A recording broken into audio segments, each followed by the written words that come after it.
जय हिंद साथियों, एक बार फिर से स्वागत है साथियों आपका आपके चैनल CCN न्यूज़ 24 के अंदर। एक और नई खबर आपके सामने लेके आया हूं।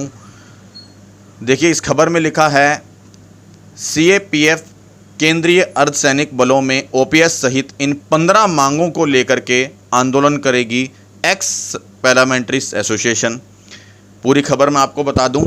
एसोसिएशन के चलते एवं पूर्व ADG CRPF HR सिंह और महासचिव रणवीर सिंह के मुताबिक दिल्ली उच्च न्यायालय ने 11 जनवरी को दिए अपने एक फैसले में केंद्रीय अर्धसैनिक बलों CAPF को भारत संघ के सशस्त्र बल माना है। इन बलों में लागू NPS को स्ट्राइक डाउन करने की बात की गई है। ये फोटो दिखाई है जिसमें लिखा है आंदोलन के लिए क्यों मजबूर हुए रिटायर्ड जवान। और पूरी खबर अब मैं आपको बताऊंगा विस्तार से। केंद्रीय अर्धसैनिक बलों CAPF में पुरानी पेंशन की बहाली और दूसरे लंबित पड़े मुद्दों को लेकर 25 सितंबर को confederation of ex paramilitary forces martyrs veterans, पूरी खबर मैं आपको बताऊंगा विस्तार से। केंद्रीय अर्धसैनिक बलों CAPF में पुरानी पेंशन की बहाली और दूसरे लंबित पड़े मुद्दों को लेकर 25 सितंबर को confederation of ex paramilitary forces martyrs welfare association द्वारा जंतर मंतर पर रैली आयोजित होगी। इस रैली में देश के विभिन्न हिस्सों में केंद्रीय अर्धसैनिक बलों के रिटायर्ड जवान और अधिकारी पहुंचेंगे। एसोसिएशन के पदाधिकारियों का ये भी कहना है कि रैली के माध्यम से केंद्र सरकार के समक्ष CAPF से जुड़ी 15 मांगें रखी जाएंगी। इन मांगों को लागू करने के लिए एसोसिएशन द्वारा लंबे समय से संघर्ष किया जा रहा है। फरवरी में भी federation of ex paramilitary forces martyrs welfare association द्वारा जंतर मंतर पर विरोध प्रदर्शन किया गया था। एसोसिएशन की प्रमुख मांगों में पुरानी पेंशन की बहाली सहित कई दूसरे मुद्दे शामिल हैं।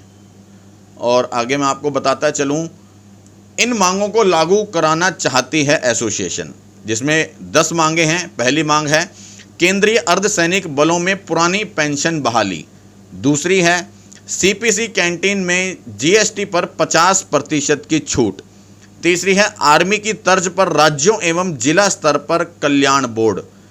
चौथे नंबर पर है आर्मी की तरह CAPF के रिटायर्ड जवानों को एक्स सर्विसमैन स्टेटस। 5वें नंबर पर है आर्मी की तर्ज पर CAPF के 1 रैंक 1 पेंशन। छठी है सेना की तरह CAPF में पैरामिलिट्री स्पेशल पे। 7वां है सेना की तर्ज पर CAPF में शहीद का दर्जा और दूसरे फायदे।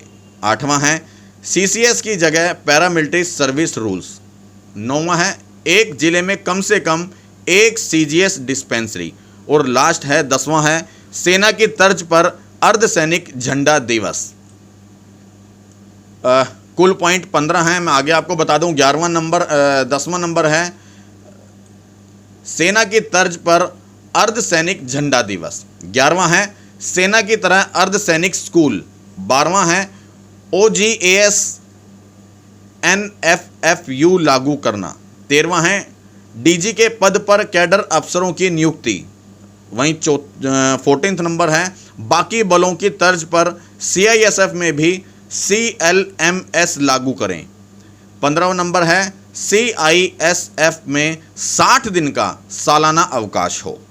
पुरानी पेंशन पर मिली जीत जो हार में बदल गई है, उसको मैं विस्तार से बता दूं आपको। एसोसिएशन के चेयरमैन एवं पूर्व ADG CRPF HR सिंह और महासचिव रणवीर सिंह के मुताबिक दिल्ली उच्च न्यायालय ने 11 जनवरी को दिए अपने एक फैसले में केंद्रीय अर्धसैनिक बलों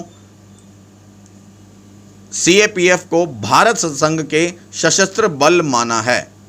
इन बलों में लागू NPS को स्ट्राइक डाउन करने की भी बात की गई है। अदालत ने अपने फैसले में कहा था, चाहे कोई आज इन बलों में भर्ती हुआ हो, पहले कभी भर्ती हुआ हो या आने वाले समय में भर्ती होगा, सभी जवान और अधिकारी पुरानी पेंशन स्कीम के दायरे में ही आएंगे। केंद्र ने इस फैसले को लागू नहीं किया था। केंद्र सरकार ने उस फैसले के खिलाफ सुप्रीम कोर्ट में स्टे ले लिया है। इन बलों की दूसरी मांगों पर भी विचार नहीं किया जा रहा। यह आंदोलन अब नहीं थमेगा, बल्कि इसकी रफ्तार और तेज होती जाएगी। 25 सितंबर को होने वाली रैली में देश के विभिन्न हिस्सों से रिटायर्ड अर्धसैनिक जंतर मंतर पर आवाज बुलंद करेंगे। ओपीएस लागू नहीं करने को लेकर भी नाराजगी बताई है। फरवरी में जंतर मंतर पर आयोजित प्रदर्शन में विभिन्न राज्यों के प्रतिनिधियों ने सीएपीएफ में ओपीएस लागू नहीं करने को लेकर नाराजगी जाहिर की थी। पदाधिकारियों ने उस वक्त कहा था कि कोई खिलाड़ी ओलंपिक में गोल्ड मेडल जीतकर आता है तो उसे केंद्र सरकार 5 करोड़ रुपए देती है, राज्य सरकार भी 2 करोड़ रुपए देती है, एक प्लॉट भी मिलता है और दूसरी कई सुविधाओं का अंबार लगता है।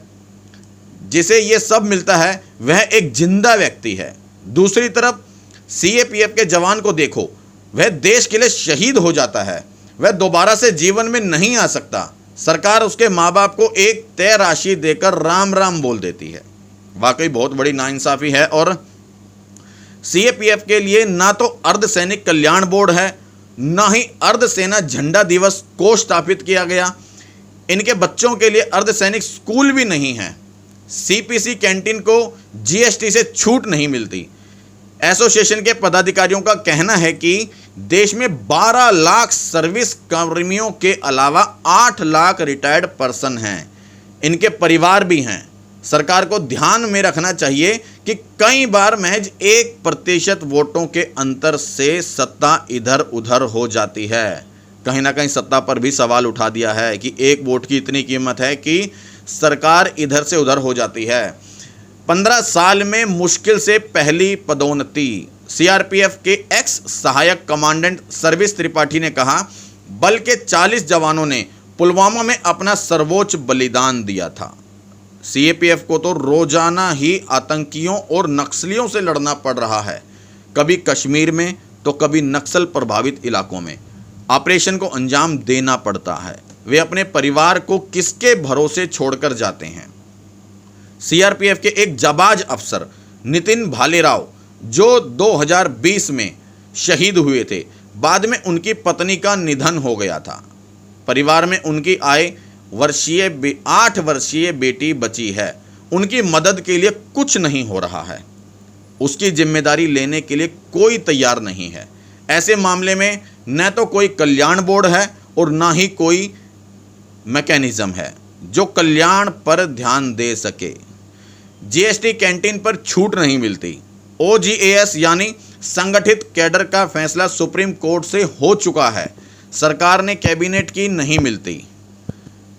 ओजीएस यानी संगठित कैडर का फैसला सुप्रीम कोर्ट से हो चुका है, सरकार ने कैबिनेट की बैठक के बाद उसकी घोषणा कर दी। 2019 के लोकसभा चुनाव के घोषणा पत्र में यह भी मुद्दा शामिल था, मगर अभी तक कुछ भी नहीं हो सका, उसे लागू भी नहीं किया जा सका। दूसरी ओर सीएपीएफ के युवा अफसर जॉब छोड़ रहे हैं। उनकी एक बड़ी दिक्कत पदोन्नति को लेकर है। 15 साल में मुश्किल से पहली पदोन्नति मिल पाती है। एनएफएफयू का फायदा भी सभी को नहीं मिल रहा। अब यह आंदोलन थमेगा नहीं, यह चरणबद्ध तरीके से आगे बढ़ता जाएगा। केंद्र सरकार को सीएपीएफ बलों की लंबित मांगों को पूरा करना ही होगा। तो दर्शकों, ये थी पुरानी खबर और इसकी मैंने पूरी आपको जानकारी दी है। अगर वाकई आपको अच्छा लगा हो कि ये जायज़ मांग है तो वीडियो को अपने पास ना रखें। वीडियो को ज़्यादा से ज़्यादा सैनिक भाइयों के पास और सैनिकों के पास शेयर करें और चैनल को सब्सक्राइब करना बिल्कुल भी ना भूलें। जय हिंद, जय भारत।